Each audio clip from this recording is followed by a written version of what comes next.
Sir जश्न का time आ गया इंडिया के अंदर, एंड उससे बड़ा इंडिया के अंदर से कौन जश्न मनाएगा कि हमारे पास जो मोमिन खान बैठे हुए हैं उन्होंने जश्न मनाना है। सीरीज में डिसाइडेड 2-0 2-2 तो हो गई है, मगर मजे की बात है कि हमने भी शुरू किया था when the series started, India और इंग्लैंड की। वी वर मेकिंग प्रेडिक्शंस और पूरी सीरीज मुझे लगा कि भाई मैं छत पे चढ़ के बैठा हूँ, मैं जीत रहा हूँ जीत रहा हूँ जीत रहा हूँ।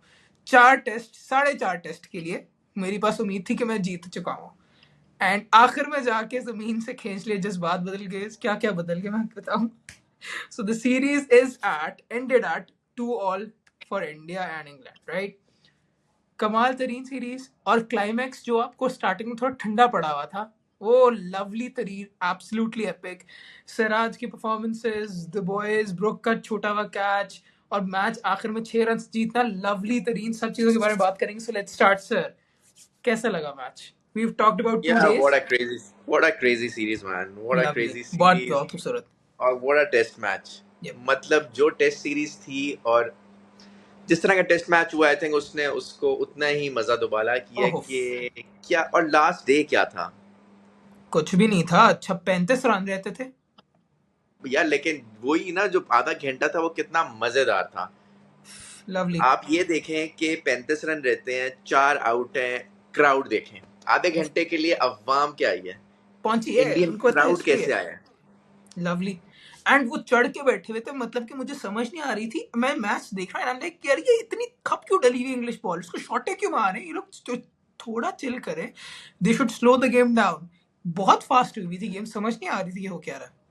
वो यार, लेकिन बहुत मतलब आई थिंक काफी टाइम के बाद ऐसी सीरीज आई है जिसका मैच टू मैच देखने का बहुत मजा आया, स्पेशली जो तीसरा टेस्ट मैच था हम्म और जो ये पांचवा था, ये तो बहुत इंडिया का क्लोजेस्ट रहा है बाय रन्स, हम्म जो इतना ज्यादा क्लोज गया है। बट जितनी तारीफ की जाए कम। बहुत प्लेयर्स हैं, but specially I think Siraj, yep, everybody क्या इज ऑन। परफॉर्मेंस एंड क्या बॉलिंग।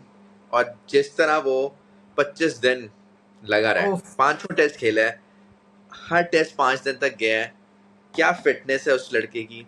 हम्म और आई थिंक जब बुमराह नहीं है तो वो किस तरह शाइन करता है और किस तरह हम्म। टेक अप रिस्पॉन्सिबिलिटी करता है। एक भी बॉल उसकी 130 kph से नीचे नहीं थी, सारी डिलीवरीज उसने बड़ी अच्छी पेस पे कराई। एंड आखिरी So बॉल वो it was, कह रहे थे कि उसकी 5th fastest of this series थी। इसके अलावा इवन आपने आखिरी दिन में देखो कि प्रसिद्ध कृष्णा जो है, जो कि if I am not wrong he was bowling around 128, right. हाँ, थोड़ा उसने सा ऊपर 100, तो जाता है। हाँ, मतलब कि वो, उसको मैंने वहां पे देखा वो 140 टच कर रहा है ना, उसने कि ये असल में यही कर रहे हैं। यार, कहाँ आप तुम बिलीफ कर रहे सिस्टम हैं? देखें उनका। इतना हाई आर्म एक्शन है उसका, वो कहाँ से निकाल रहे हैं इतनी पेस। लेकिन और वो तुम देखो, ऑब्वियसली दोनों ने सोच समझ के आना था डे 5 पे क्या होना है। They hmm had 35 runs to win. India wanted to take 4 wickets, या कह भी सकते हो 3 वोक्स ना होता। हाँ। पहले ओवर में क्या होता है, पहले ओवर में आते साथ ही बाउंड्री लगती है, हम्म वो आराम से पुल करता है। आई थिंक वही एक गंदी बॉल है जो इंडिया ने उस दिन कराई है, उसके अलावा कोई गंदी बॉल नहीं कराई। उसी ओवर में इनसाइड है जो कि एक और चौका लग जाता है। सो अब क्या रह जाता है, 27 रन और 4 विकेटें, इजी हाँ। फ्लो। फिर एकदम से शुभमन कहता है यार पीछे जा पीछे जा, पीछे थे बॉयज, बट उसने और पीछे कर दी कि बाउंड्रीज वाला चक्कर, इतनी अच्छी स्ट्रैटेजी जो ऐसा उसने फंसाया है। और उसके बाद कृष्णा ने कमाल, वो सोच गए थे, आकाशदीप के साथ नहीं गए, बिल्कुल सही किया कृष्णा। जिस तरह अपनी लेंस हिट कर रहा था और बॉल इधर उधर हिल रही थी, जबकि पुरानी बॉल थी, वो नई बॉल पे भी नहीं गए।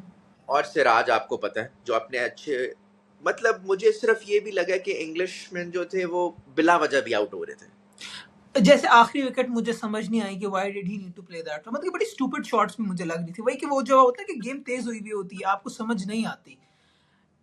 Honestly the beauty of hindsight is कि it seems very easy as of a decision कि क्या करना चाहिए। बट उस टाइम पे मसला जो मुझे वही समझ आ रही थी कि भाई गेम बहुत तेज है, इन लोगों को समझ नहीं आनी। बैट्समैन नहीं यार है, मुझे प्योर जो बैट्समैन लगता नहीं है है। कि वो प्रेशर इतना ज्यादा उस हाँ पे आ चुका हुआ था कि उसको कुछ समझ नहीं आ रही थी। हाँ। जबकि अगर एक मसला क्या था कि दूसरे एंड पे कौन था, वोक्स। वोक्स। अब उस बेचारे के लिए भी इतनी तालियां बजती हैं जिस तरह जडेजा के लिए मची थी। इसके लिए भी टूटे हुए हाथ के साथ आ गया यार, अमेजिंग। ये इस तरह की चीजें सीरीज में रही है ना।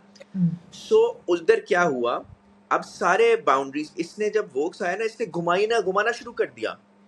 वो इतना बिला वजह घुमा रहा था, मुझे फील एक छक्का लगा जिससे वो कैच ड्रॉप हुआ and it went for 6।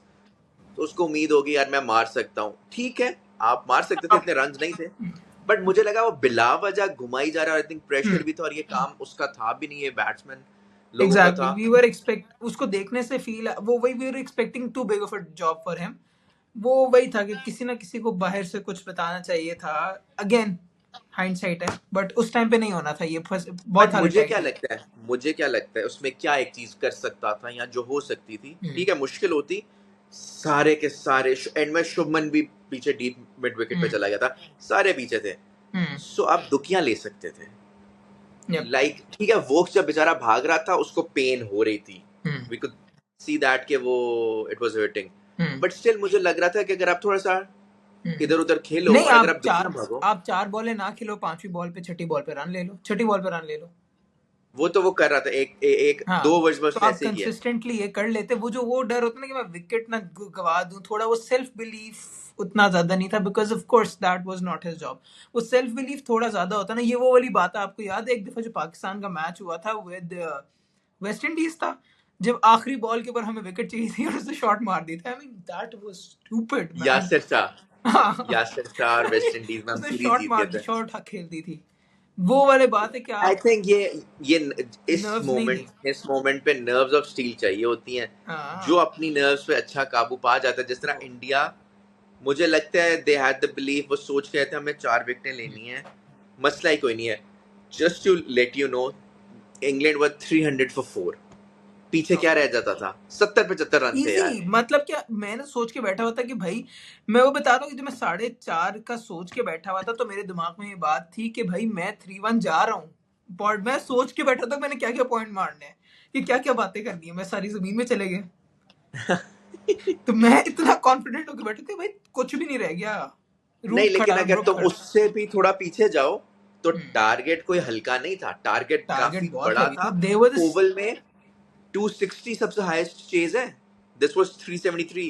And ये इंग्लैंड की सेकंड हाईएस्ट चेज होनी थी, अगर दे वुड हैव डन। हाँ, इंग्लैंड की क्या वैसे भी लाइक 418 है हाईएस्ट चेज जो वेस्ट इंडीज ने किया हुआ है, तो नॉट अ ये स्मॉल तुम टारगेट। देखो ना एंड कि ये पिच टारगेट बहुत उतनी बड़ा। बैड, ये वो भी नहीं थी कि फट्टा पिच है, ये पिच भी इतनी को सिंपल नहीं थी।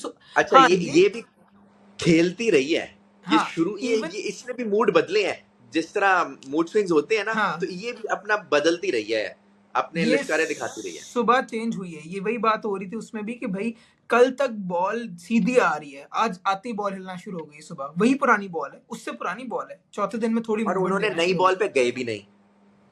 फिर फिर पड़ जानी थी, छक्के आसान हो कंडीशंस जाते। ओवरकास्ट कंडीशंस भी होती, बट स्टिल जितनी वो बॉल मूव, उसी वक्त आई थिंक रवि शास्त्री और अथर्टन कमेंट्री कर रहे थे, तो वो यही उसने पूछा रवि से कि यार अब नई बॉल पे जाएगा इंडिया, तो उसने कहा वेरी भाई गुड, जितनी बॉल ते स्विंग होंदी पई है ना, आप रहने दो। नहीं जाएंगे, नहीं जाना चाहिए। और वही बात है कि जब स्विंग हो रही है नई बॉल पे, आपको बहुत सुकून से भागनी थी बॉल, और बहुत वो बॉल सुकून उतनी से। अच्छी लगती है और जाती है, नई हाँ, बॉल तो। बहुत सुकून से जानी थी, एंड ये लोग को मजा आता है।